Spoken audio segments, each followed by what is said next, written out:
Hello there, I'm General Kenobi, and we are your Nerd Theorists. And if you're anything like us, you'll be pant-wettingly excited about the announcement of Games Workshop's new two-player beginners thing for 10th edition. It's a box set, it's massive, it's called Leviathan. Leviathan?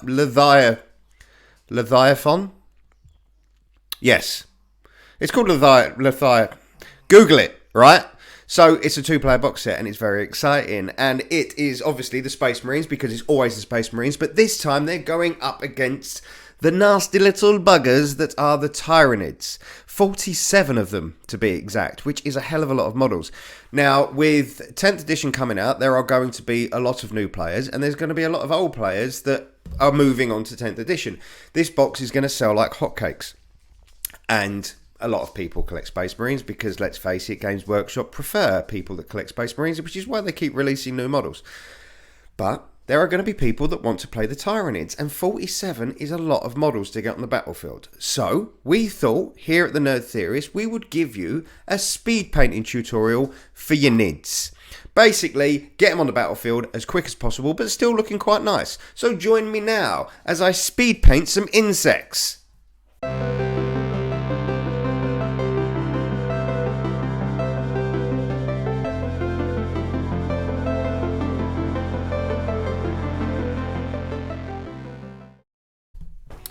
For this model, you will need Chaos Black spray to undercoat, or if you want to save money, any black watered down, 2 coats should do the job. You will then need Storm Vermin Fur, you will need Dawnstone, you will need Corax White, you will need Iron Ratch Skin, and then you will need 2 contrast paints of your choice. Now, I've gone for brightly coloured ones, I've gone for Ortelisar Blue and Flesh Tearers Red, but you can just pick 2, whatever colour you want, just 2 contrast paints for whatever scheme you would like. I have been using a small to medium regular detail brush and 1 small dry brush, and that should do you for the full 47 models. So firstly, you need to undercoat. Like I say, spray paint or 2 coats of a base watered down should do the job. You want it black, you want every area covered, and then you are going to start dry brushing. Now this isn't your standard dry brush. If you've dry brushed before, you'll know you have to rub nearly all of the paint off before you dry brush. We're going to do 3 layers of dry brushing, and the first layer is going to be quite a heavy dry brush. So you're going to start off with Storm Vermin Fur, which is your darker grey. And although you do want to dry brush, you're going to rub off a sensible amount of paint, but not all of it. You want this to cover the entire model, but leave the nooks and crannies black. That's the plan. So the whole thing is going to have a grey flat colour apart from the real inlaid details. You will already notice that this really brings out the highlights. And then you're going to move on to your next grey. Now we're going to do the same again, but take off slightly more paint. So we're going for the Dawnstone next, which is your lighter grey.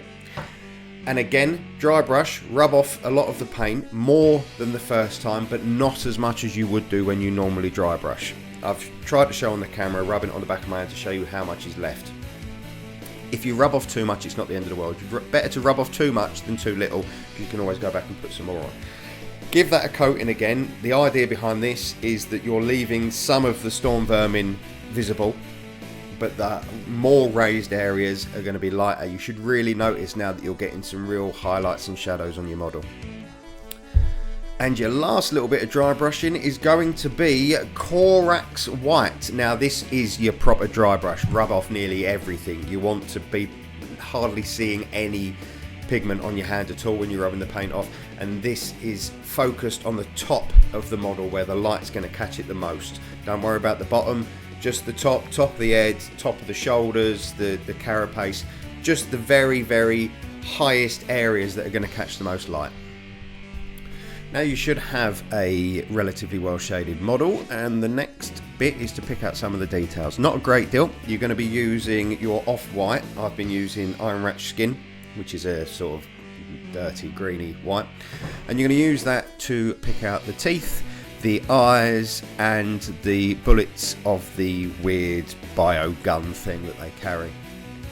Don't worry about being too detailed with this. It is a speed paint after all. You just want to get a little bit on the end of the brush and just brush it over the detail to give it the impression of highlights. You'll notice it actually looks really good once it's on the table.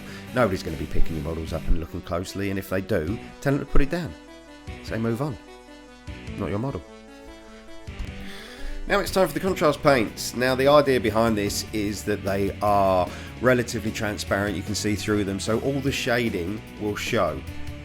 But it will look like you've shaded it in lots of different colours, but you haven't. You've just done it in a grey scheme, and then this will colour it. So I'm going for the fleshy bits first. I'm using Flesh Tearers Red, and you basically just want to slop it all on. Not too heavy, but a good coat, and you will notice straight away that the highlights shine through, but it still gives it a coloured scheme, but not too bright. Although the colours of these are very vibrant in the pot, because you've grayscaled the model, it will tone it down a lot. Give that a few minutes to dry, and then it's time to move on to the carapace. Now I've done all of the shell-like parts on the body and the hooves, I suppose you'd call them, the claws, and a sort of hard section on the gun as well. I've left the rest of the gun black, just because I thought it looked better. And again, just cake it on, and you should notice the highlights showing through quite nicely. And then for the last little bit, you want to use Known Oil, otherwise known as talent in a tin, or painting skill in a pot, or whatever. It's a black ink, and you just want to slop it on teeth, eyes, all the really bright highlighted bits that you did, just to tone it down a bit, because they don't brush their teeth, let's face it. It will give it a bit of shadowing, and it will just make it look a little bit more realistic. We're done. Alright, so it's only one of them. But the point is, that took me probably about 15 minutes. Whereas, if I was really taking me time, I'm painting some orcs at the moment. One orc will probably take me about 2 hours.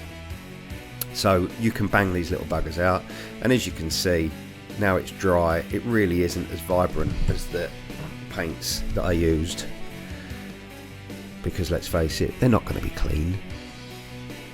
I'm going to do this because Dave likes a screenshot. Oh, look at me nids. So yeah, there you go, quick and easy, getting your nids on the tabletop. Now if you do want to spend a bit more money, I would suggest getting the Citadel matte varnish spray, or any matte varnish spray. I've been using some generic ones recently. They seem to be just as good, because the paint will rub off over time if you keep handling it.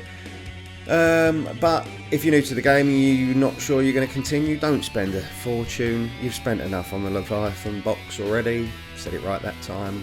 Congratulations me. So there you go. Speed painting.